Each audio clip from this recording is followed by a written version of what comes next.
Expérientiel. Des récits qui inspirent. Des pionniers qui changent le monde. Expérientiel, le podcast du tourisme positif. Je vous invite à vous installer dans un endroit confortable pour découvrir l'épisode du jour. Bonne écoute.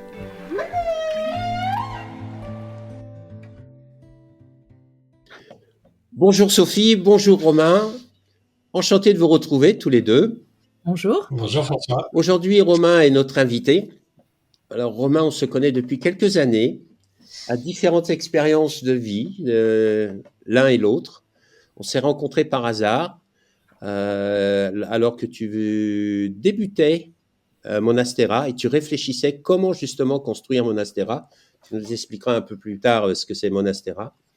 Et puis au fil du temps, on s'est retrouvés quand tu as lancé les leaders éclairés.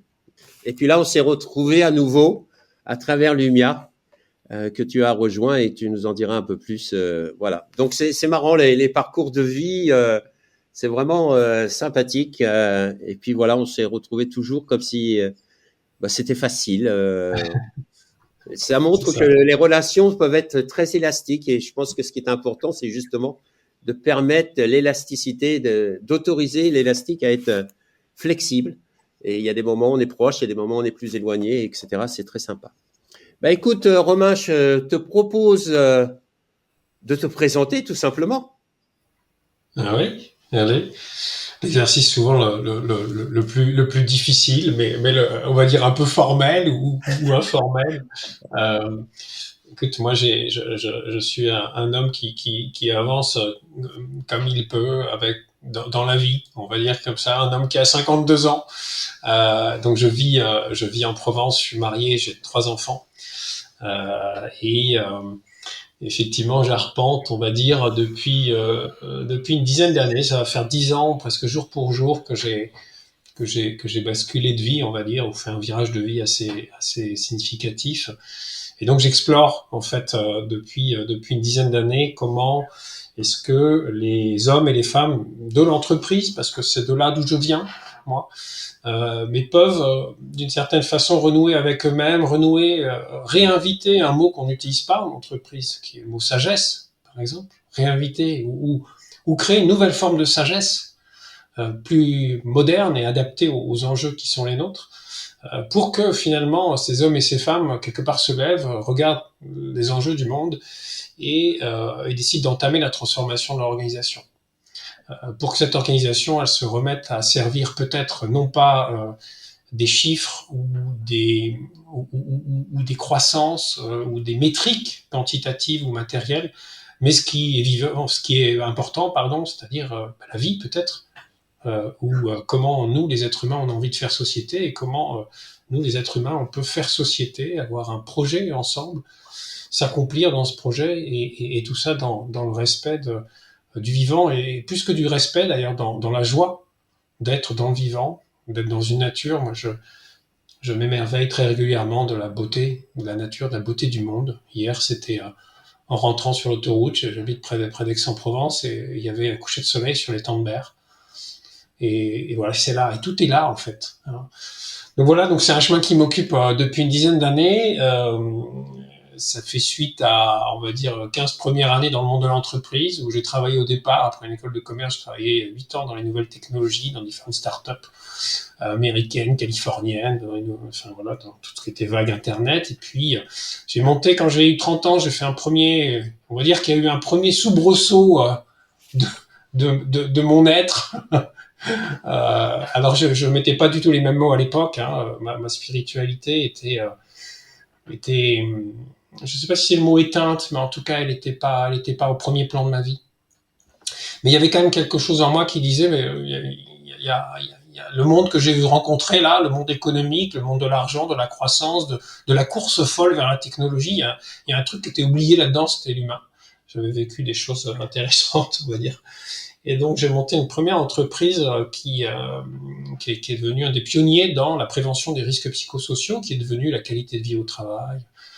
Et donc ce projet d'entreprise qui a bien marché parce que la souffrance aussi au travail a été de plus en plus reconnue et malheureusement reste un grand sujet. Ce projet-là qui m'a amené travaillé beaucoup la patte humaine déjà, sous un angle peut-être plus psychologique, sociologique. Il m'a à la fois nourri et épuisé, et d'une certaine façon aussi éloigné de l'essentiel et éloigné de moi. Et c'est ce qui a nourri en fait ma bascule de vie. Ma bascule de vie, c'est un beau mot bascule pour dire que en réalité, j'étais arrivé au bout de quelque chose. Et ma boîte fonctionnait très bien, et pourtant il y avait une part de moi à l'intérieur. Il y avait la quarantaine qui approchait.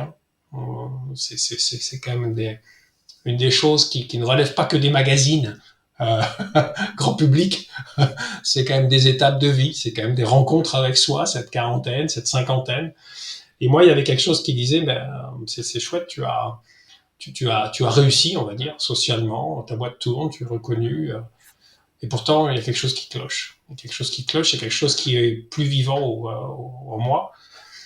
Donc, il y avait quelque chose qui disait, est-ce que vraiment, enfin, si je le disais autrement, avec une formule qui m'avait touché, parce que je l'avais entendu de quelqu'un, et vous savez, il y a des fois, je crois beaucoup à ça, il y a des fois des mots, une phrase qui nous touche, qui résonne au bon moment. Je sais pas si c'est le bon moment, mais en tout cas, quelque chose qui opère, qui se dit waouh, et qui peut être de l'ordre d'une prise de conscience, ou parfois un peu d'une claque aussi. Et l'expression, c'était est-ce que je suis pas en train de passer au large de ma vie? Et je trouve qu'il y a quelque chose d'assez beau dans cette image, un peu comme si tu es sur un bateau. Le bateau de ta vie, c'est le bateau de ton quotidien. Voilà, il y a du vent dans les voiles, ça avance. Et puis, il y a une belle île déserte, et comme Robinson est probablement le livre qui est mon livre de chevet, il y a quelque chose où tu vois passer l'île qui est attirante, l'île où il y aurait de l'aventure, l'île où il y aurait quelque chose de luxuriant, et tu vas pas pouvoir t'y arrêter. Parce que t'es sur ton bateau, et on pourrait dire ton TGV ou ta roue du hamster, peu importe, mais en tout cas, tu vas pas prendre le temps de t'arrêter. Donc c'est ça qui m'a amené, en fait, à me poser et à décider de vendre mon entreprise, de m'arrêter, de faire un temps de jachère assez long, on pourra y revenir, pas échéant, mais j'ai eu la chance de pouvoir m'offrir plusieurs mois, presque un an, en fait, à laisser venir la vie, à pas projeter, je savais pas ce que j'allais faire du tout, mais à me dire, je veux vraiment faire cette expérience spirituelle, qu'on lit ou qu'on entend, qui est de dire, plutôt que de vouloir contrôler ton existence, plutôt que de vouloir avoir un plan, des objectifs, et ça c'est très occidental dans la façon de faire, je vais au contraire me laisser pétrir par la vie. Je vais me laisser traverser. Et je vais laisser voir ce qu'elle amène ou ce qu'elle me fait vivre, les rencontres, les élans. Je vais aller rencontrer aussi la souffrance qu'il peut y avoir dans une période comme ça, de dénuement. Parce que s'asseoir en fait dans son chalet, enfin j'ai construit un chalet au fond de mon jardin, et je me suis posé pendant presque un an, et je me suis mis à méditer, à écouter, à lire beaucoup, à rencontrer beaucoup, mais surtout à être seul, en fin de compte. Donc il y a une forme de dénuement, de désidentification. Après j'ai mis des mots sur tout ça, des désidentifications à des identités superficielles de soi. Et puis la vie a fini par répondre, d'ailleurs, dans un moment où j'étais j'en parle un petit peu dans mon livre très brièvement, mais dans un moment de détresse au fond, et où là la vie m'a dit mais si, voilà ce que tu peux faire. Et ce que je peux faire en fait était en lien avec une autre source de souffrance, qui était la conscience. Alors pas peut-être le même niveau de conscience qu'aujourd'hui, mais la conscience que le monde allait mal, ou en tout cas que c'était maintenant qu'il fallait agir, que c'était maintenant qu'il faut jeter un petit peu nos forces dans la bataille. Et on va voir qu'on va relativiser ce maintenant, parce que ça peut être piégeux aussi, cette urgence. Mais néanmoins, il y a quelque chose quand même de c'est maintenant quand on regarde ces gamins. Quand on regarde les quelques générations qui viennent après nous, c'est quand même maintenant que ça se joue. Pour un certain nombre de choses. En tout cas, nos actes ou nos non-actes comptent double, comptent triple en ce moment. Donc voilà, donc ça m'a amené à effectivement créer cette première entreprise, enfin cette nouvelle entreprise qui s'appelait Monastera, qui a proposé des retraites, donc un format assez nouveau, quelque chose d'assumé, avec une dimension spirituelle assez affirmée, qui disait nous avons besoin de nouveaux leaders, nous avons besoin donc de nouveaux espaces pour que ces leaders puissent se réinventer, puissent aussi regarder le monde comme il est, et puis du coup, de cette réinvention personnelle, de ce réalignement, de cette activation d'une intelligence nouvelle qui est de nature existentielle ou spirituelle, à ce moment-là, pouvoir enclencher la transformation de leur organisation. Parce que l'idée, c'est évidemment d'avoir un impact sociétal, systémique. Donc voilà, ça m'a amené à beaucoup faire de ce type de retraite en France, dans le désert, sur un bateau, en Suisse, en Belgique, dans plein d'endroits, rencontrer voilà, des centaines de personnes qui étaient dans ce questionnement et dans ce désir d'agir, et ce désir d'être peut-être aussi plus vivant, même si ça s'était pas formalisé comme ça. Et donc c'est là où j'ai commencé à m'intéresser à cette notion de leadership, qui était vraiment un non-sujet pour moi à l'époque. Hein. C'était un grand mot de management, un grand mot d'école de commerce, qui était un peu vide de sens. Quand on s'intéresse vraiment à ce que c'est vraiment intéressant de se dire, bah, c'est une époque, nous vivons une époque où nous avons besoin vraiment plus que jamais de leaders. Et sachant que chacun est leader. Tout le monde peut être leader. Il y a pas certains le sont et d'autres le sont pas. Mais par contre, on a besoin d'hommes et de femmes qui se lèvent. Ça, c'est sûr. Et qui sont capables de rompre avec de vieux schémas, de rompre avec le passé, de rompre avec aussi des images d'eux-mêmes ou des scénarios de vie pour aller vers quelque chose de plus réjouissant, de plus vivant et qui est au service. Donc voilà, donc j'en ai fait un livre également, parce que j'ai regroupé du coup pas mal de choses, d'observations. Ça m'a amené à monter une association que tu as nommée, qui s'appelle la Communauté des leaders éclairés, qui a elle aussi porté un petit peu la voix de cette nécessité de réinvestir cette part spirituelle, si on disait comme ça, et d'oser la convoquer dans le monde de l'entreprise. Et plus récemment, j'ai rejoint Lumia, après avoir œuvré donc dans l'accompagnement, on va dire, en tant que facilitateur, coach, voilà, de tout ça. J'ai rejoint Lumia, dont la mission, c'est de rendre atteignable le paradigme régénératif. Et on aura peut-être l'occasion d'en reparler, mais il y a eu quelque chose en moi dans la rencontre avec Christophe Samples qui a été d'une évidence, qui était, après avoir accompagné, on va dire, et exploré les évolutions de l'être, il y avait besoin de se dire, mais ok, et j'observais en fait que des hommes et des femmes ouvraient cette porte-là, d'aller regarder le désalignement, de se dire, mais finalement, à quoi je contribue? Comment est-ce que je pourrais, avec mon quotidien, mon organisation, contribuer à résoudre les problèmes du monde et non pas à les aggraver? Mais il y avait quelque chose qui redevenait difficile quand finalement il sortait d'une retraite ou d'un accompagnement, en se disant, mais finalement, je fais quoi? C'est-à-dire, c'est quoi les nouveaux modèles? Et la régénération, si on l'appelle comme ça, socio-écologique ou sociale, humaine, écologique, et tout ce qu'elle porte répond à ça. C'est-à-dire qu'elle porte en elle une profondeur qui permet aux hommes et aux femmes qui ont envie, vraiment, qui aspirent à autre chose, d'avoir une voie, d'avoir une possibilité qui est à la fois nouvelle, mais qui est très concrète, et qui est à la fois en même temps profonde, puisqu'elle revisite beaucoup de choses. Et donc, c'est un paradigme qui est très réjouissant et qui a une dimension également spirituelle. Même si on peut dire que aussi il a une dimension technique, il a une dimension effectivement de regarder comment fonctionne le vivant, il y a une dimension de modèle économique, donc d'aller craquer des sujets un peu de façon technique, d'aller parler de la valeur, mais en même temps, et c'est ça qui en fait à la fois la beauté et la complexité, en même temps il nous invite à questionner profondément notre rapport à la vie. Donc voilà, donc je suis engagé dans cette aventure Lumia avec joie depuis presque 2 ans maintenant, et donc dans cette exploration des modèles économiques et du leadership régénératif. Bon, bah là j'étais un petit peu. Ben non, mais là, plus ou moins, tu as répondu à 2 questions en même temps. Donc, oui, c'est bien. C'est pas mal. Moi, ce qui me fascine, c'est la vie et le sens qu'on y met. Et j'ai toujours été très curieuse d'observer justement en entreprise, quand j'ai travaillé en entreprise, de voir qu'est-ce qui se tramait, quels étaient ces déclencheurs chez les personnes qui tout d'un coup se sentaient un peu en décalage avec ce qu'elles vivaient. Et j'ai envie de remettre du sens et de l'énergie en fait, de manière très simple et très humble, dans le cœur et le quotidien de ces personnes, pour faire émerger de nouvelles perspectives en fait. L'idée de remettre du mouvement, d'être à un moment donné un accompagnateur, comme un peu je l'ai fait avec Expérientiel pour leur raison d'être. Parfois c'est comme tu le disais Romain, c'est une petite touche, c'est un mot, c'est un moment qu'on partage, c'est quelque chose qui va remettre du vivant en fait.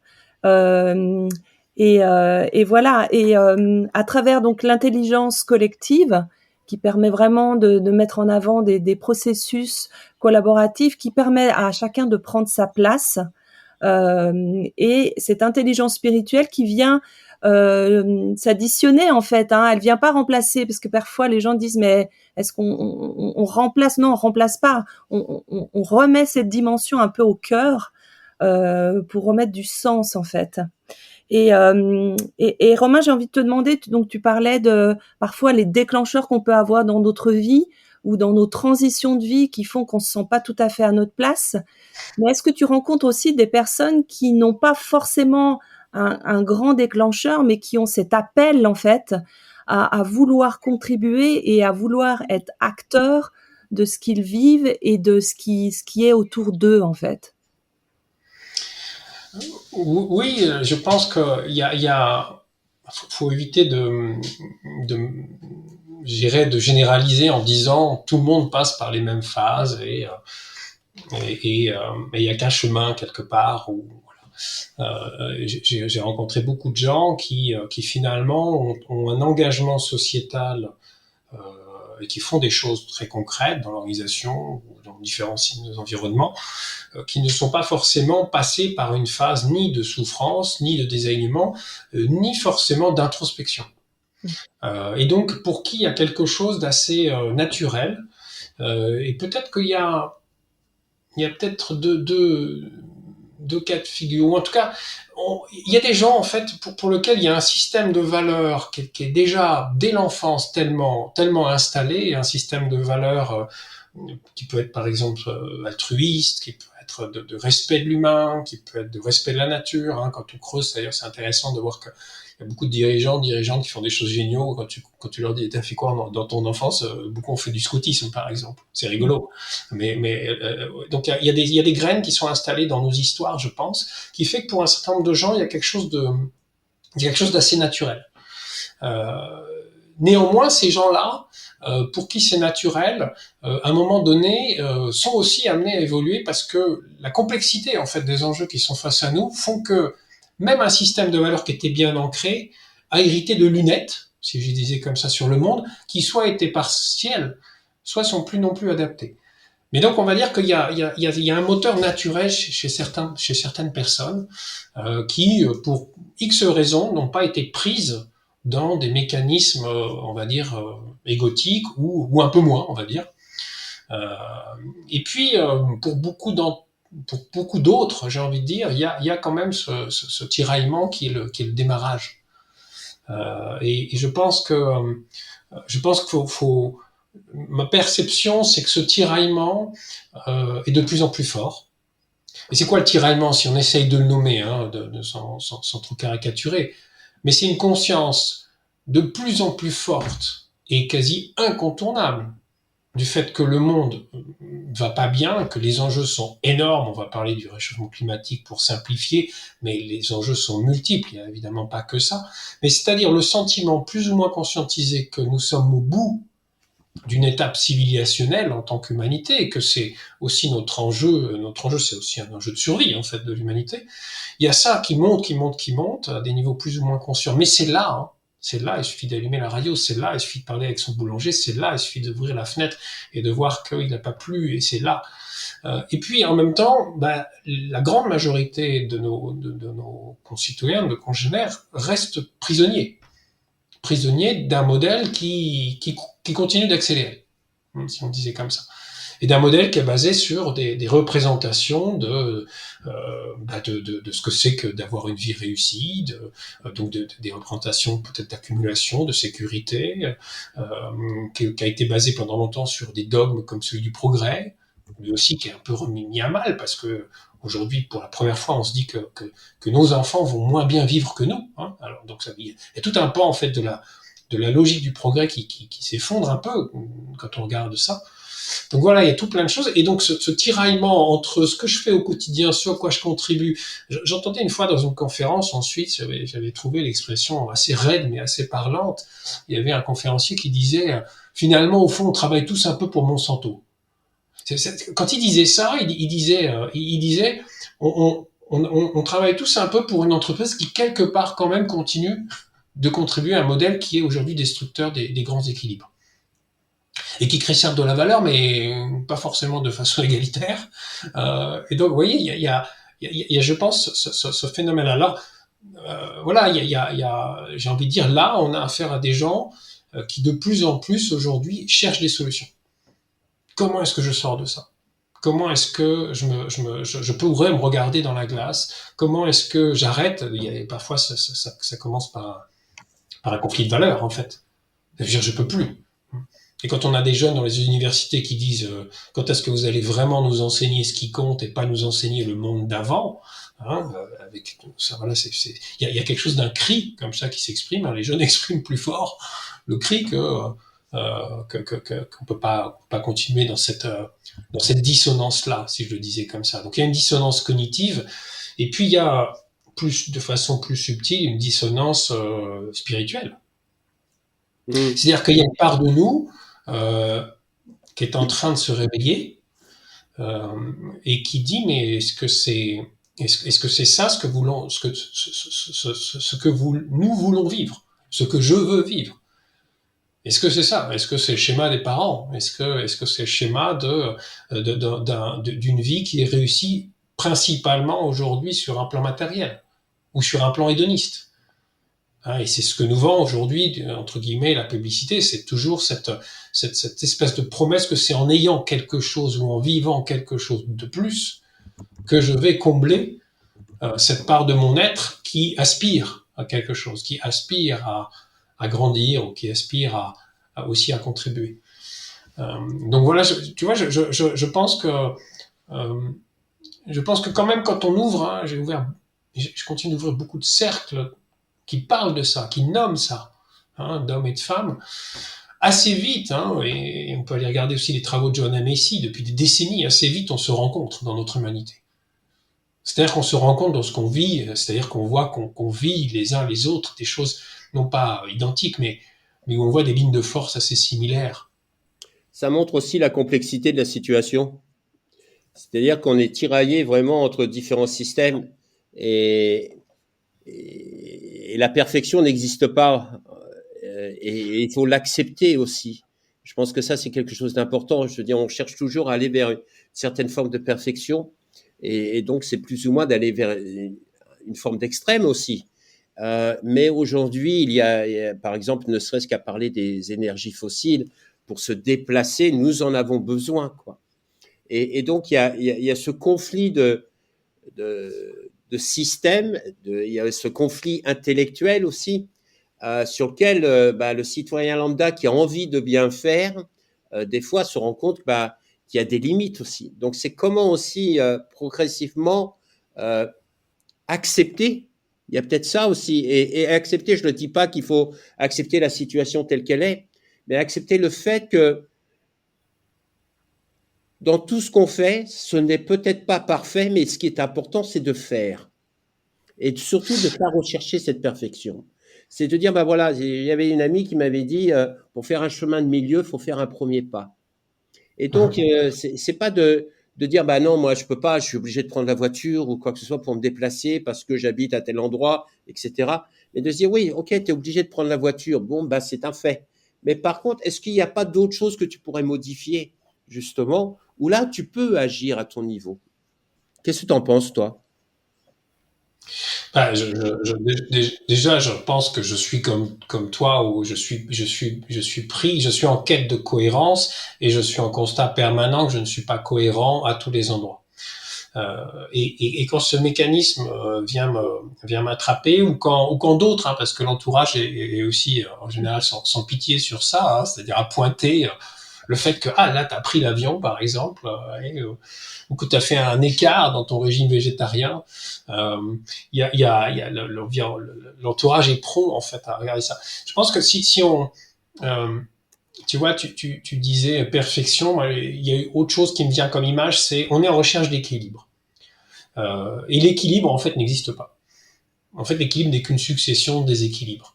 Donc je pense que nous sommes dans cette période de fin d'un monde et d'émergence d'un nouveau qui est encore incertain, donc une période de perte aussi de repères où on sait qu'il y a autre chose à quoi nous sommes appelés, mais nous sommes encore pris d'un certain nombre de choses. Et donc quand on se retrouve pris dans cette forme d'incohérence, déjà je pense que l'idée c'est d'être assez bienveillant vis-à-vis de soi-même. Ça ne veut pas dire ne pas être exigeant, mais se dire oui, je suis un chemin, comme tout le monde. comme les autres. Et moi, je suis pas en chemin j'ai peut-être avancé de certains domaines, mais quand je regarde les autres, voilà, vraiment avoir ce jugement avec beaucoup de bienveillance. Par contre, condamner la posture, selon, en tout cas moi je la condamne, la posture, c'est une posture intellectuelle de dire finalement, j'ai pas trouvé la solution idéale, donc je fais rien. Hein, on pourrait appeler ça, par exemple, on pourrait dire ça de la régénération. La régénération aujourd'hui, socio-écologique, ce paradigme-là, est de ma connaissance aujourd'hui, le seul qui permette de se projeter avec espoir en se disant il y a une chance que ça marche.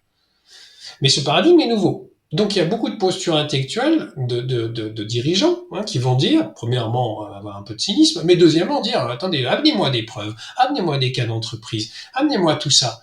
Et là, en l'occurrence, on n'a pas réponse à tout. La recherche est en cours, les exemples et les boîtes avancent petit à petit. Et donc, vous voyez, il y a l'idée de se dire, il faut qu'on réapprenne à avancer sans avoir toutes les certitudes, parce que le monde va se construire. Mais la posture intellectuelle qui consiste à dire tant que je n'ai pas de preuves rationnelles, je n'avance pas, ou tant que vous ne m'avez pas montré que ça coche toutes les cases, je n'avance pas, est une posture qui est, je trouve, difficilement à tenable sur un plan éthique. Sur un plan éthique, notre génération, enfin la génération des gens qui ont un peu de pouvoir d'action aujourd'hui, je pense que notre devoir, c'est de multiplier les essais, de multiplier les tentatives pour qu'émerge ensuite ce nouveau paradigme. Je ne sais pas, par exemple, si personnellement je verrai de mon vivant tous les résultats des projets que nous accompagnons, ou en tout cas la massification, entre guillemets, ou le déploiement massif de la régénération. Mais nous aurons semé suffisamment de graines, suffisamment d'expérimentation pour que quand le moment sera venu, si ce moment advient, ces modèles-là, qui sont respectueux et inspirés du vivant, puissent offrir une alternative viable pour l'humanité. Mais si on se dit, tant qu'il n'y a pas de preuves, tant qu'on n'est pas exemplaire sur tous les niveaux, tant qu'on n'a pas montré que on régénère à la fois du social, etc., qu'on agit sur toutes les limites planétaires, c'est une posture en fait, c'est une posture qui maintient l'inaction, qui est difficilement, je trouve, justifiable, mais qui vient nous chercher en fait dans nos modes cognitifs. C'est-à-dire que nous avons et nous prenons les décisions, nous continuons de les prendre en fonction de ce qui est raisonnable. Donc on doit oser. Non seulement oser, mais c'est quand on descend un petit peu dans l'espace plutôt du cœur, à ce moment-là, nous commençons à prendre des décisions qui sont souhaitables et non pas raisonnables. Et donc ça ouvre tout un champ d'autorisation et de possible, et il est grand temps que nous réinvitions cette capacité à regarder demain et à prendre des décisions en fonction de ce qui est souhaitable et non pas de ce qui est rationnel ou raisonnable. C'est déjà beaucoup plus réjouissant. Il y a moins de tableaux Excel à faire et de justifications. Ça ouvre des autorisations extrêmement importantes, mais surtout, on est obligé. Parce que le monde qui est là aujourd'hui et le monde de demain est dans une complexité qui nous échappe. D'où l'idée d'activer des ressources qui permettent de se dire mon action, je la réinscris dans des forces qui me dépassent. Et on touche à la dimension spirituelle. Je la réinscris dans une confiance dans la vie. Je sais que si je prends une décision qui va dans cette direction-là, je ne maîtrise pas tout ce qui va se passer. La régénération, par exemple, qui consiste à réarticuler son entreprise, son modèle économique au vivant, il y a plein de façons de le faire, implique de lâcher prise, de se dire il va se passer des choses du fait que le vivant va se manifester. Parce que le vivant, lui, il passe son temps, en fait, à co-créer, à évoluer, à faire émerger de nouvelles choses, à faire des tests, à hybrider. Et donc, si je me mets dans ce mouvement-là, si j'accepte qu'il y a du souhaitable qui est imprévu, qui va émerger, qu'il y a l'imprévisible, je me mets dans un mouvement plus vaste. Je vais pouvoir, quelque part, collaborer. C'est vraiment toujours cette image du surfeur qui est connue. Mais je vais m'inscrire dans des forces qui sont bien plus puissantes que moi. Et dans ce mouvement-là qui, du coup, implique une espèce de bascule existentielle, chez les dirigeants, chez les leaders, chez nous tous, qui est de se dire je vais réinscrire mon action, mais je n'en suis pas le contrôleur, je n'en suis pas celui qui va pouvoir maîtriser chaque étape. Je ne vais pas pouvoir mettre des KPI sur tout ça. Et la bascule que j'évoque, quand je dis à l'existentiel, elle est peu nommée en fait. C'est-à-dire que notre système, je pense que notre culture et notre système éducatif nous invite à développer des compétences, à bâtir notre chemin, à engager notre volonté, et à se dire je vais tracer ma route. Et il y a quelque chose comme ça de la volonté qui se tend, qui se met en place, alors que la vie est en train et les forces en fait qui nous dépassent sont en train de nous dire mais est-ce que cette hubris individuelle, cette hubris collective d'espèces, est-ce que vous n'êtes pas au bout parce que cette hubris quelque part il nous emmène un petit peu dans le mur. Donc c'est plutôt la bascule, c'est maintenant je vais au contraire retrouver ma juste place avec humilité et réapprendre à faire avec la vie, et à accepter parfois que même pour ma vie personnelle j'ai pas les mains, j'ai pas la main, je peux être ballotté, ça peut secouer, mais qu'il y a une intention derrière tout ça et que la vie c'est ce qu'elle fait. Romain, il y a faire avec la vie, mais il y a faire ensemble, parce qu'on s'aperçoit bien que seul on va pas y arriver, que si on veut se connecter nos écosystèmes, on a besoin d'une certaine fraternité entre nous. Qu'est-ce que tu pourrais nous dire sur la fraternité qui peut exister dans le monde d'aujourd'hui? Effectivement, on va dire que le mode, en fait, là aussi, notre société, je pense, en mettant en avant les besoins des individus, replaçons ça peut-être juste dans une perspective un peu historique. Le collectif a été très très présent dans l'histoire de l'humanité. Il est même encore très présent dans certaines cultures et plus présent que l'individu ou que l'individuel. Notamment en Chine, par exemple, il y a encore quelque chose de très puissant dans le collectif. Chez nous, les Occidentaux, il y a eu quelque chose qui, on va dire, s'est émancipé du collectif et du joug, un petit peu aussi de la loi humaine, avec les Lumières. C'est-à-dire qu'il y a eu une émancipation, puis est arrivé l'humanisme qui a finalement dit, en tant qu'individu, tu peux exister. En tant qu'individu, tu as des besoins. En tant qu'individu, tu as droit au bonheur. Et nous sommes encore dans cet héritage-là. Cet héritage-là, il a été un petit peu dévoyé par la société de consommation, c'est-à-dire de dire, de cet individualisme, ou plus exactement de ce besoin d'émancipation, ou Jung dirait d'individuation, ou en tout cas de devenir soi, on s'est appuyé là-dessus, parce que le système actuel est très fort, pour dire, du coup, on va nourrir tous tes besoins, et tu as le droit à tout. Et tu as le droit au plaisir, tu as le droit à une grande télé, une grande voiture, etc. Et on est en train de s'apercevoir que cet individualisme qui nous plonge en fait dans beaucoup de solitude. Donc, une des grandes fractures, effectivement, qui est à résorber aujourd'hui, c'est la fracture de moi à l'autre. C'est-à-dire cette perte de spiritualité horizontale, de lien, tu évoques de fraternité, effectivement, de sororité, c'est-à-dire de lien entre êtres humains, qui fait que nous avons en fait énormément de choses qui nous rassemblent, plus que de choses qui nous divisent les uns les autres. Mais notre société n'a pas, si on parle de la France par exemple, si on prend les moments de communion, les moments de rassemblement sont très rares.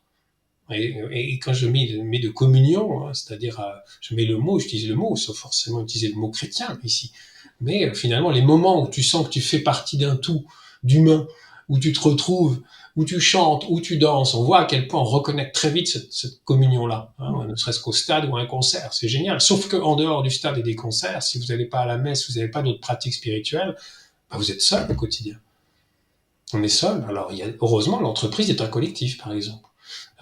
Mais l'entreprise ne peut jouer ce rôle de collectif-là que si on est dans quelque chose qui est de l'ordre d'une authenticité forte. Donc, en réponse à ta question, je pense qu'il n'y a rien qui se fera seul. Évidemment, le changement de société ne peut s'appuyer que sur des collectifs. On dit parfois, je t'ai dit que le prochain Dalai Lama sera une sangha, c'est-à-dire un collectif.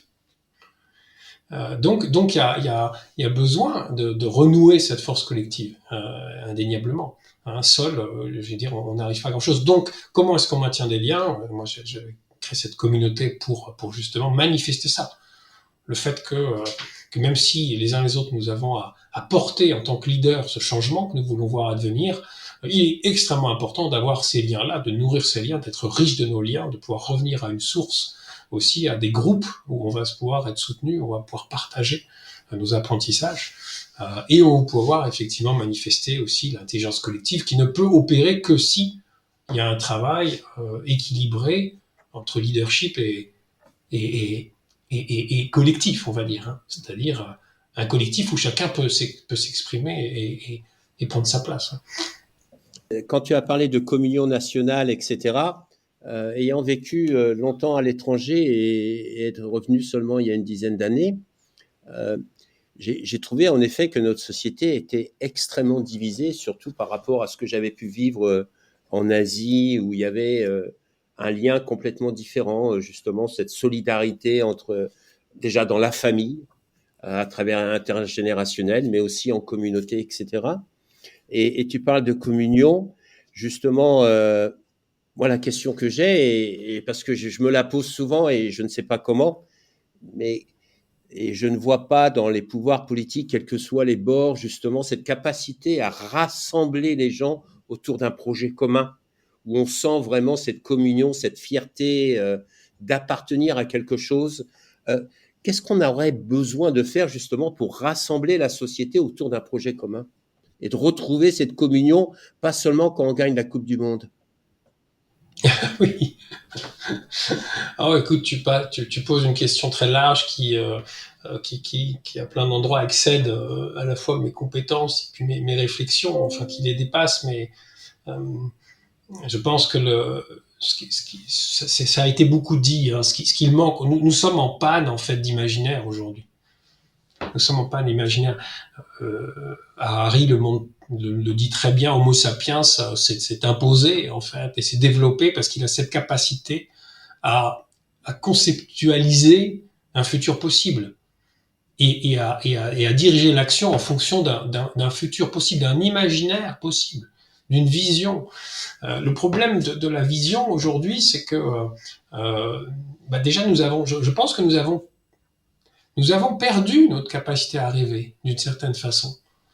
On est quand même dans une société où tout s'est accéléré, où nous sommes dépassés et débordés d'informations, où nous sommes donc robotisés dans un certain nombre de choses, d'où l'émergence aujourd'hui en forme d'élan de survie des pratiques méditatives notamment, ou d'autres pratiques qui sont comme si notre être disait mais je pense que je suis en danger tellement je suis mu par, soit rempli de l'extérieur par l'information, soit rempli de l'intérieur par des tas de choses à faire ou des tas de pensées qui sont pas finalement des pensées très libres, hein, ou des actes très libres.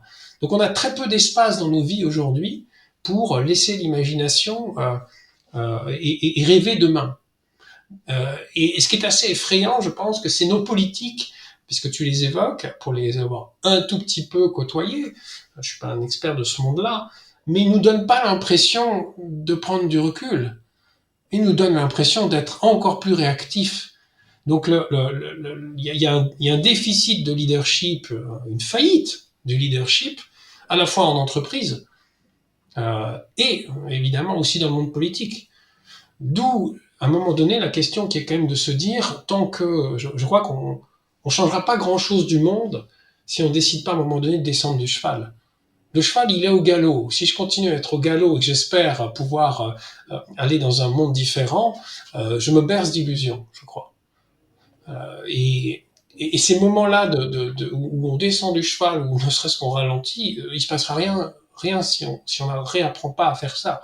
Mais là encore, tout nous pousse à l'action, tout nous pousse à aller vite, l'urgence nous pousse à aller vite. Et donc nous avons aujourd'hui des hommes politiques qui sont des gestionnaires du court terme. Et donc qui eux-mêmes sont incapables de partager leur vision. Donc à partir du moment où eux-mêmes ne nourrissent pas des espaces personnels ou des espaces collectifs dans lesquels on peut projeter demain, il y a peu de chances effectivement en tout cas, eux-mêmes ne peuvent pas l'incarner. Donc ça ne viendra pas d'eux de toute façon. Alors, j'aime bien la métaphore que tu utilises du cheval, qui est au grand galop, etc. Ça me rappelle aussi d'avoir interviewé Frederica Van Ingen et qui parlait justement que, tu vois, tu parles de prise de recul, mais avec la métaphore du cheval au galop, c'est pas une prise de recul, c'est s'arrêter et faire un pas de côté pour pouvoir changer de regard. Et ça, c'est intéressant parce que vu qu'on ne le fait pas ou on a du mal à le faire, des fois on a aussi l'envie de le faire, mais pour X raisons, on n'arrive pas à le faire. Il y a des freins, des blocages. Mais dans le même temps, quand on est sur ce cheval au grand galop, ben, on emmène nos enfants derrière nous. Alors, nous sommes tous les trois parents. Hein, on a des ados, entre autres. Il y en a un peu plus âgés aussi. Et la question, c'est que moi, à travers les cours que je peux donner, il y a quand même une dualité. C'est-à-dire que d'un côté, il y a l'éco-anxiété d'un côté. Il y a aussi, et ça m'a troublé parce que la notion de rêve, je pose souvent cette question, qui a des rêves, levez la main. Et il y a très peu de mains qui se lèvent. Et ça m'attriste à chaque fois. Parce que moi, le souvenir que j'ai enfant, c'était justement de rêver, tu vois. Et donc, quand je leur pose la question, mais qu'est-ce que vous avez envie de faire? Eh bien, les imaginaires, justement, ils ne sont pas là non plus. On a l'impression il y a un peu de blocage, etc. Et ça m'attriste beaucoup parce que c'est des jeunes qui sont brillants et que dès qu'on leur donne l'opportunité de pouvoir les écouter, leur demander comment ça va, quelle est leur situation personnelle, quelles sont les questions qui se posent, et ensuite de pouvoir les faire réfléchir sur des thématiques au lieu d'avoir un discours de sachant, et bien là, d'un seul coup, il y a des choses qui s'éveillent. C'est un peu comme un volcan qui explose, et puis là, on voit tous ces trucs merveilleux. Tu parlais de la beauté de la nature, ben là, c'est pareil, tu vois, c'est une superbe carte postale. Mais la question que je me pose par rapport aux jeunes, c'est justement comment les rassurer et comment former cette jeunesse. Alors, et quand je parle de jeunesse, je parle pas seulement d'ados. Hein. Je trouve, de mon expérience, d'avoir fait des ateliers avec des jeunes en école primaire, ils sont extrêmement réceptifs, mais ils sont surtout extrêmement pertinents dans les propositions qu'ils peuvent faire.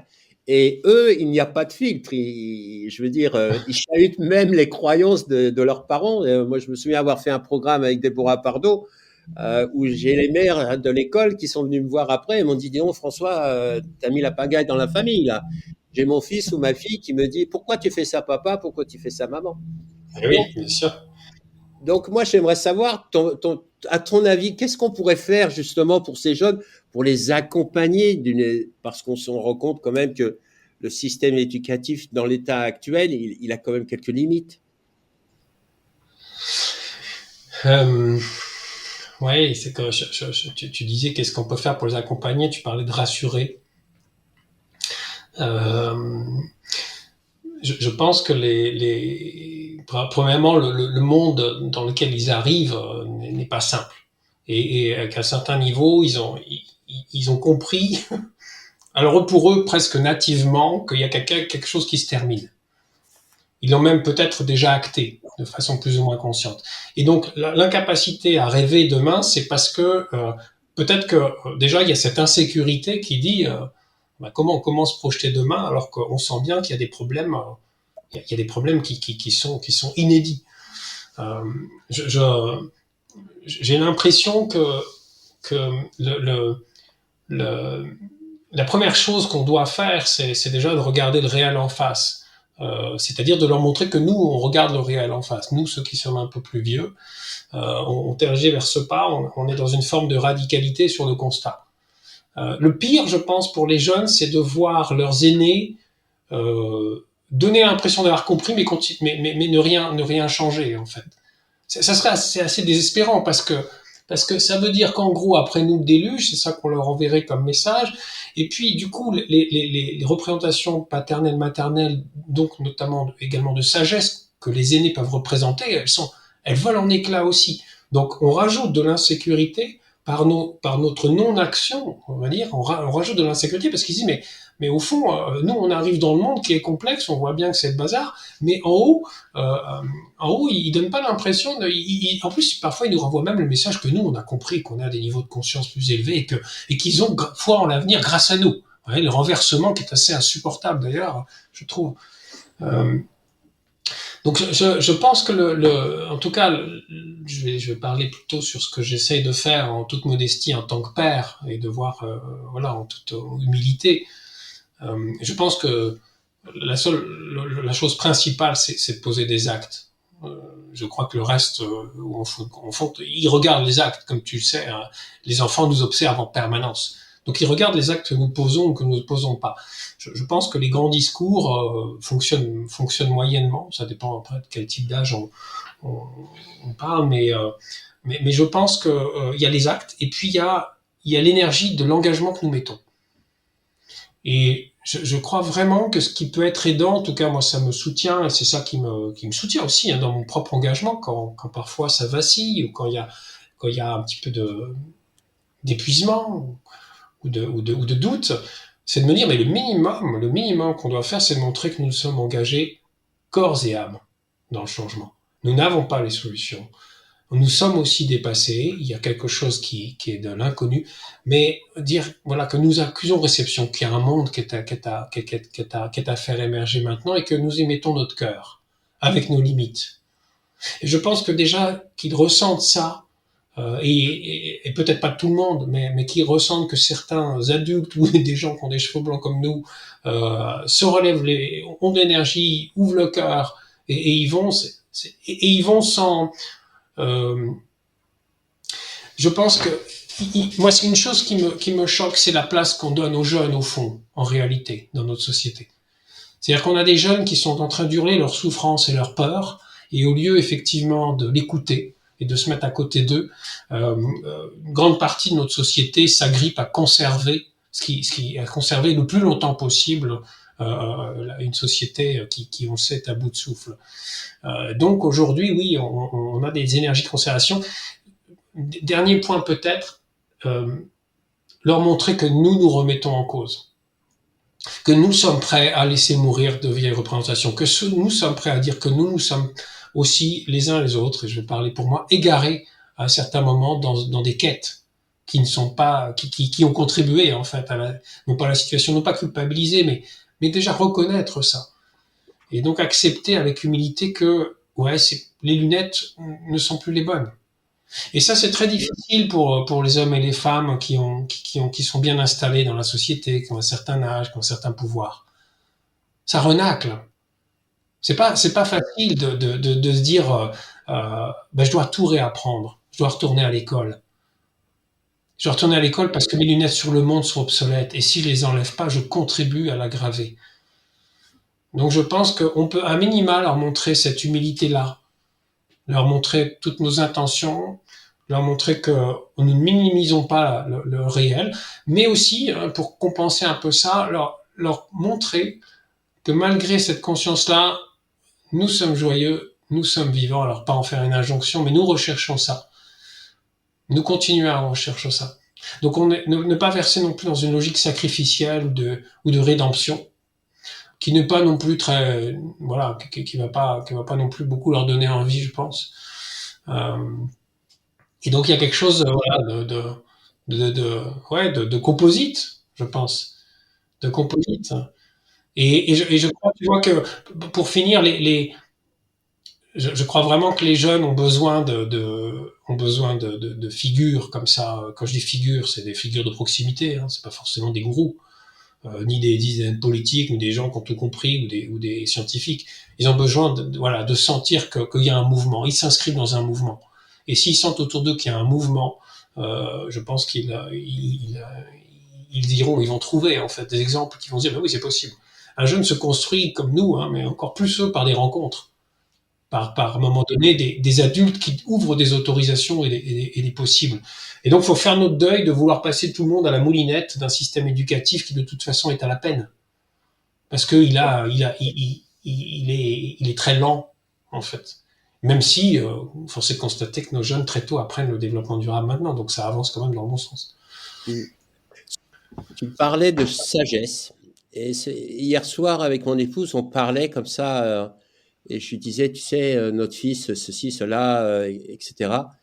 Et elle m'a posé une question. Mais François, souviens-toi, toi, comment tu étais à son âge? Et je crois que c'est ce qui est intéressant, c'est qu'on a parlé de différentes choses comme ça qui nous a emmené que, évidemment, à 15 ans, 16 ans, 17 ans ou quoi que ce soit, nous n'avons pas la même expérience de vie qu'une personne qui en a 60. Et ça m'amène à la chose suivante, c'est que moi, je me souviens aussi qu'il y avait cette relation avec les grands-parents, avec les anciens. Et je passais beaucoup de temps avec mes grands-parents, etc. Et c'était l'opportunité justement d'avoir ce partage de sagesse. Parce que en tant que petit-fils, je parlais des fois plus facilement à mon grand-père qu'à ma mère ou à mon père, tu vois. Et donc, il y avait ce dialogue qui était assez intéressant. Et je le vois avec mes enfants et leurs grands-parents.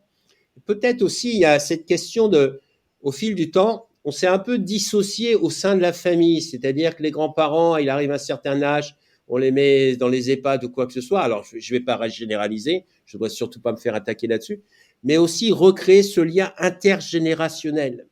C'est-à-dire que les anciens, bon, ils sont trop vieux, ils connaissent rien. Les jeunes, ils sont trop jeunes, ils y connaissent rien. Et en réalité, c'est de rassembler ces générations ensemble pour pouvoir construire le monde de demain aussi ensemble à travers l'expérience de chacun et le point de vue de chacun. Je trouve que c'est recréer du dialogue aussi. Oui, alors moi j'ai du mal, tu vois, à me projeter encore en tant que grand-père, même si un jour ça va arriver, un jour qui se rapproche. Euh, si je suis juste sur la proximité parent-enfant, tu vois, ce que tu évoques, c'est effectivement que même si quelque part nos lunettes sur le monde ne sont plus adaptées, ce qu'on peut pas enlever à l'être humain, c'est qu'il avance quand même dans la vie et qu'il bâtit une expérience de vie. Euh, et je pense qu'une des choses qui peut, en tout cas, qui pour moi est un enjeu quasiment de, on va dire, santé publique pour simplifier, notamment de santé publique quand on parle des écrans et de la façon dont nos jeunes sont prisonniers des écrans. Une des choses que nous pouvons leur montrer là aussi, évidemment leur enseigner, mais surtout leur montrer, c'est que nous cultivons notre intériorité. Ou que nous essayons de renouer avec notre intériorité. C'est-à-dire leur montrer qu'il y a un espace de liberté en chacun d'entre nous qui est juste là. Et que pour un peu que nous développions quelques pratiques qui sont diverses et variées, la plus simple étant celle d'aller dans la nature, eh ben nous pouvons renouer avec un espace à la fois oui, d'intériorité, de stabilité, de sécurité, et puis d'émerveillement d'être juste vivant. Et puis du coup de retrouver de l'énergie pour se réengager dans le monde ou pour continuer à être engagé dans le monde.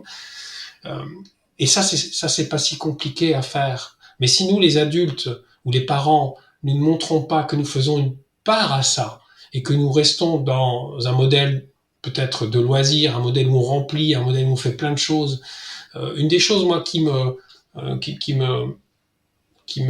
fait penser que j'aurais pas tout raté avec mes enfants, c'est qu'ils m'auront vu presque toute leur enfance prendre un peu de temps, presque tous les jours, pour me poser sur un coussin de méditation. Ils savent pas trop ce que j'y fais, mais ils auront vu qu'il y a quelque chose en moi qui va vers cet endroit-là. Et donc là encore une fois, il y a plein de façons de le faire, mais il est important, je pense. En tout cas, j'aime bien l'expression de dire qu'il nous faut maintenant respiritualiser le monde. Si nous voulons aller vers un nouveau monde, il faut déjà regarder l'ancien monde quelque part, qui était un monde de quantité, de recherche permanente, d'accumulation, voilà, de tout un ensemble de choses qu'on a un petit peu évoquées, et que finalement tout ça, en s'en libérant, on va d'autant plus s'en libérer qu'on va réinviter une part plus poétique, une part plus émotionnelle, une part plus subtile dans nos existences. Et donc ça va nous permettre de refaire alliance avec le monde, avec la nature, avec les autres espèces que l'humain. Mais ça part de vraiment d'avoir ces temps avec soi, d'ouvrir le capot, d'ouvrir le capot progressivement. Et là, on aura peut-être contribué, à défaut d'avoir trouvé le modèle de la civilisation de demain pour nos enfants, on leur aura montré que la voie, elle passe par cette intériorité. Et qu'au fond, l'extérieur n'est que le reflet de notre intériorité, ça on le sait, mais il faut le réapprendre. Si on veut de la paix dans le monde, il faut faire de la paix en nous. Ça va être compliqué, sinon.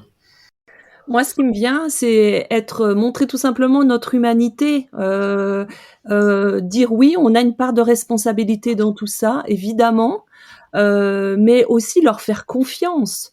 Qu'est-ce qu'on peut leur transmettre pour leur faire confiance? Ouais. pour leur donner, pas des solutions, les solutions, ils vont les trouver, mais pour remettre du mouvement dans tout ça. Et comme tu le disais, Romain, c'est quelque part, c'est être un exemple de dire, bah, mon petit moi fait ça, et toi, qu'est-ce que tu ferais? C'est redonner cette confiance, c'est remettre de l'humain, remettre vraiment du cœur là-dedans, en fait.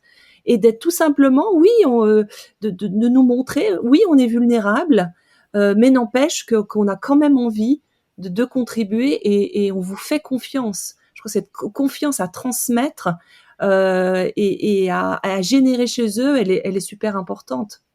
Oui, oui, et sur la confiance. Alors, moi, je la formulerais un petit peu différemment. Je dirais euh, les aider à faire confiance à la vie.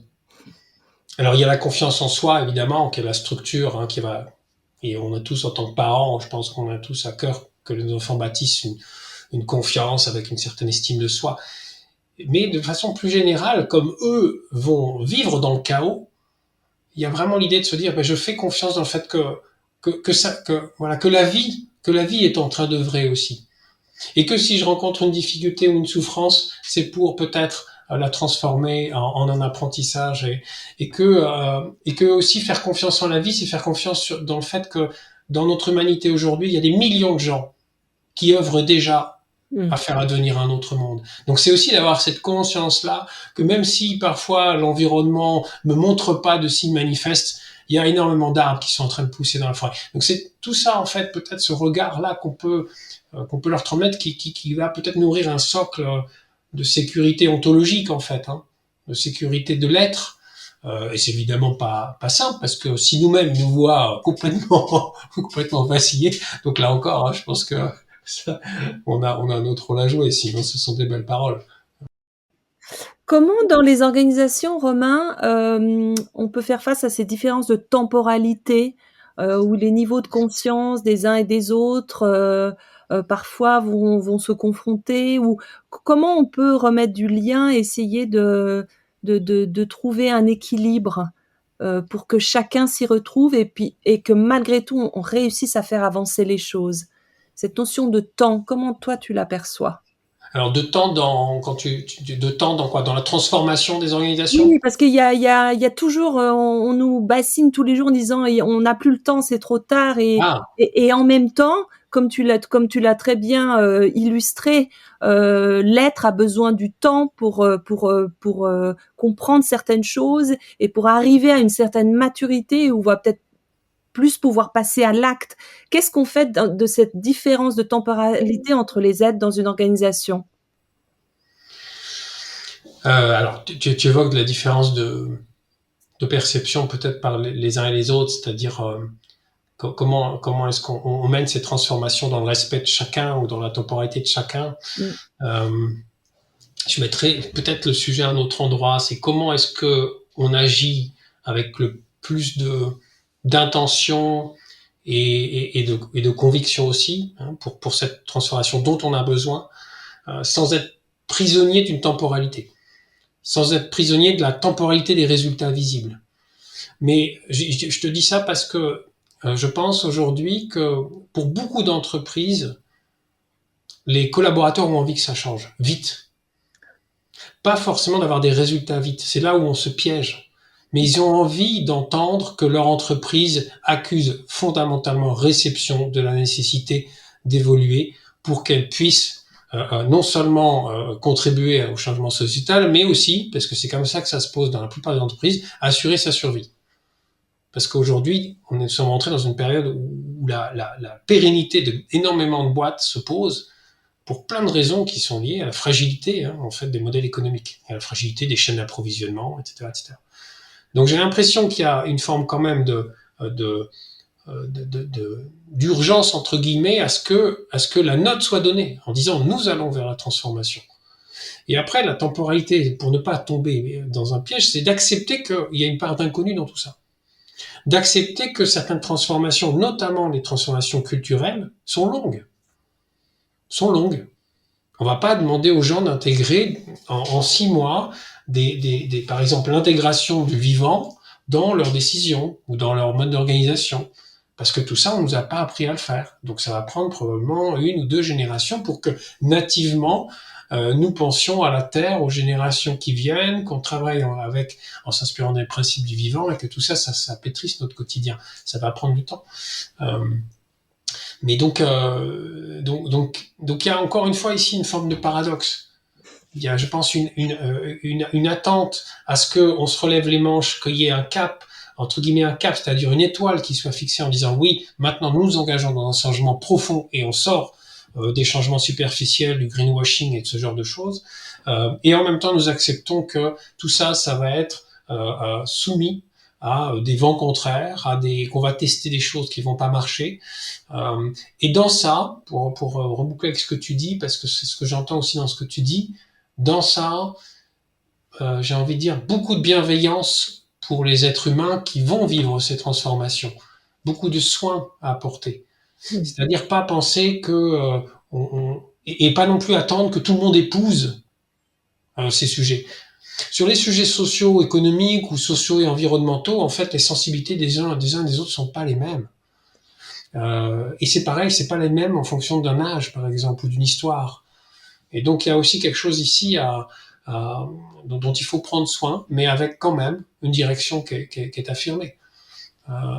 Donc voilà, et pour boucler sur cette notion de temps, parce que ça peut être un piège pour beaucoup de leaders, et une façon pour l'ego de revenir à la charge de façon plus subtile, oui. C'est de se dire on veut de l'impact. Je veux des résultats, je veux de l'impact. Et si on se replace dans la perspective régénérative, c'est-à-dire de combiner avec le vivant, de s'articuler avec des forces qui sont des forces du vivant et qui sont puissantes, là aussi on est invité à lâcher un petit peu sur ces choses-là. Parce que finalement, vouloir absolument de l'impact, si de l'impact, ça se mesure en nombre de cas euros, en nombre de personnes, je sais pas, formées, en nombre de clients, etc., on est dans les lunettes du monde d'avant encore. Donc on essaie de changer le monde, mais en utilisant les métriques d'avant. Donc il faut accepter que l'impact qu'on va avoir, alors c'est bien de vouloir avoir de l'impact, d'avoir notamment un impact systémique, mais de pas être prisonnier de ça. Et d'accepter, et c'est un paradoxe, de dire qu'on va faire le maximum qu'on peut pour que les choses changent, mais finalement, au fond, l'impact qu'on va avoir, il y a quelque chose qui nous appartient pas au-delà de notre propre périmètre, par exemple, d'entreprise. Et à cet égard, je trouve ça vachement intéressant de se rappeler que aujourd'hui, par exemple, quand on parle des entreprises qui sont les plus en avance sur la régénération, des entreprises françaises, en général, ce sont des toutes petites boîtes qui font 50, 100 personnes. Et pourtant, elles sont connues dans toute la France et dans le monde entier.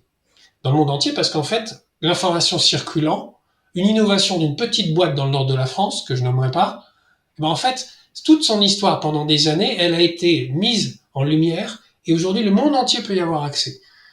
Donc la notion d'impact ici, elle ne va pas se mesurer sur est-ce que mon chiffre d'affaires a grandi, est-ce que j'ai pu réduire mes impacts sur la planète, ou au contraire les impacts positifs. Elle va se placer à un niveau de est-ce que mon exemple peut être pris ensuite comme exemple ou comme voie pour que des milliers d'autres dans le monde le fassent. Donc ça dépasse largement cette petite PME de 100 personnes. Donc la notion d'impact est intéressante à regarder aussi. Hein, et souvent, là encore, nos lunettes habituelles nous font dire j'en fais pas assez. Et le j'en fais pas assez, ou ça va pas assez vite, sont des choses qui peuvent venir saper notre énergie et voire renoncer. Hein. Parce qu'on ne sait pas à quelle vitesse tout ça va éclore. Romain, d'habitude, j'ai une question sur l'optimisme ou le pessimisme à mes invités, mais je pense que l'heure qu'on vient de passer ensemble, il y a énormément d'optimisme. Et donc, je ne vais pas te poser cette question-là. Par contre, je vais t'en poser une autre. C'est au niveau personnel. Toi, justement, comment tu te régénères ?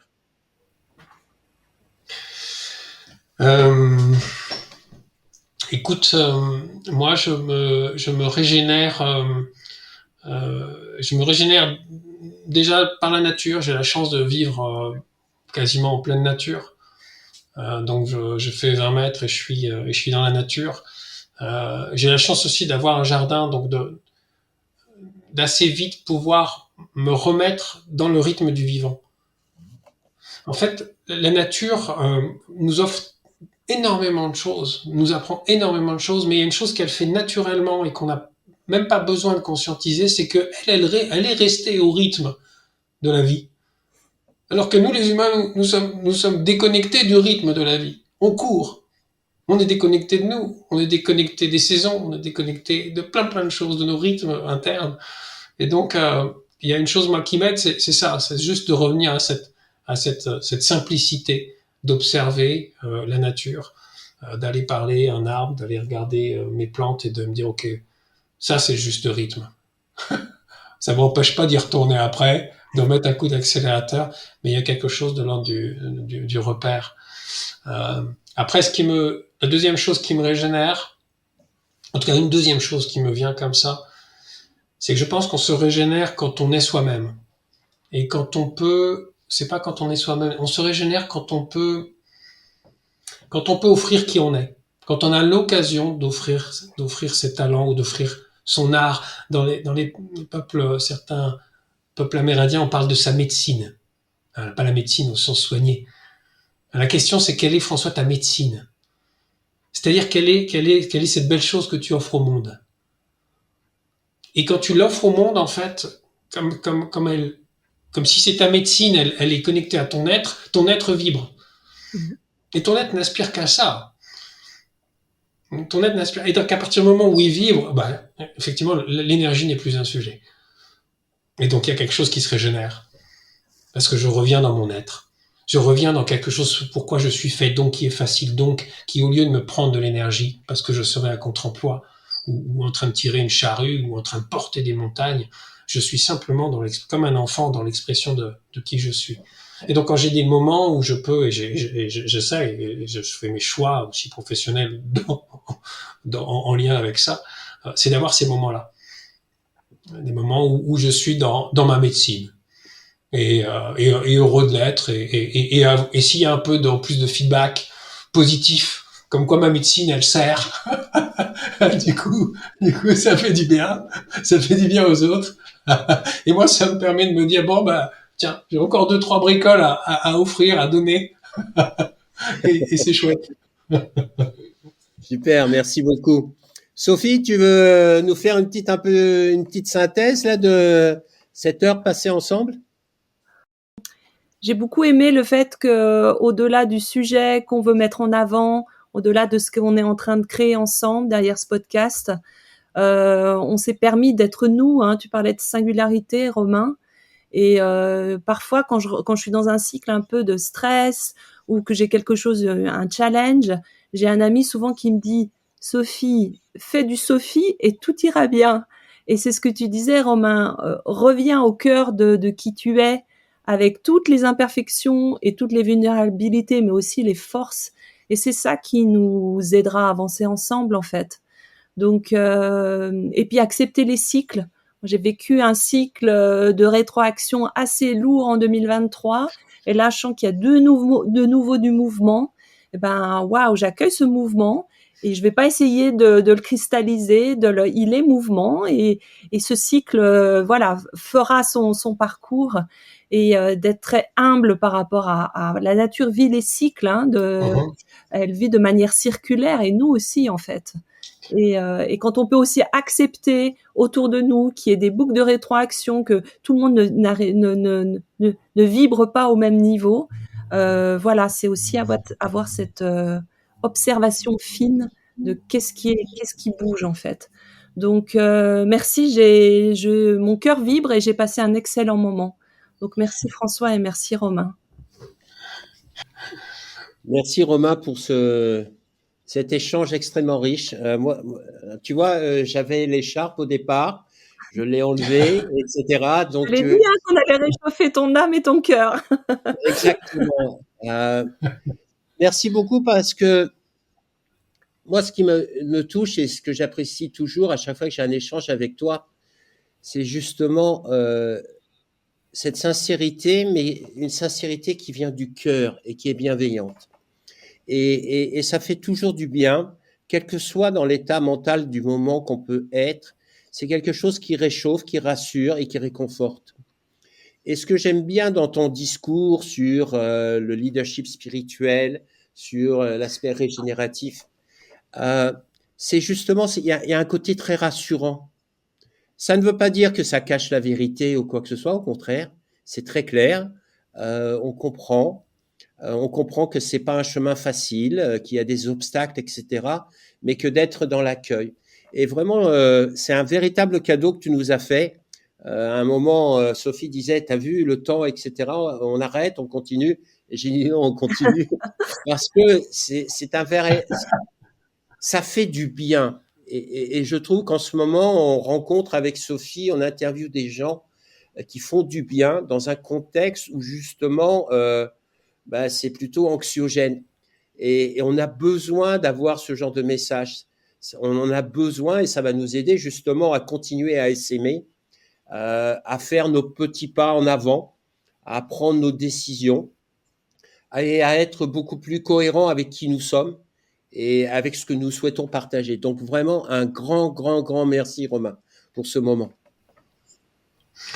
Merci à tous les deux pour les résonances aussi, le partage. Ouais. Nous espérons que cet épisode vous a été enrichissant et que nous avons pu semer des graines d'inspiration et d'action pour vous accompagner dans votre démarche vers un tourisme à impact positif. Pour continuer l'aventure expérientielle, nous avons besoin de votre soutien. C'est très facile. En laissant une note positive sur notre podcast, en partageant sur votre réseau ou en faisant un don sur notre page Tipeee. Pour rester au courant de toutes nos dernières actualités, suivez-nous sur notre page expérientielle sur LinkedIn, Instagram ou Facebook. À bientôt sur Expérientiel, le podcast du tourisme positif.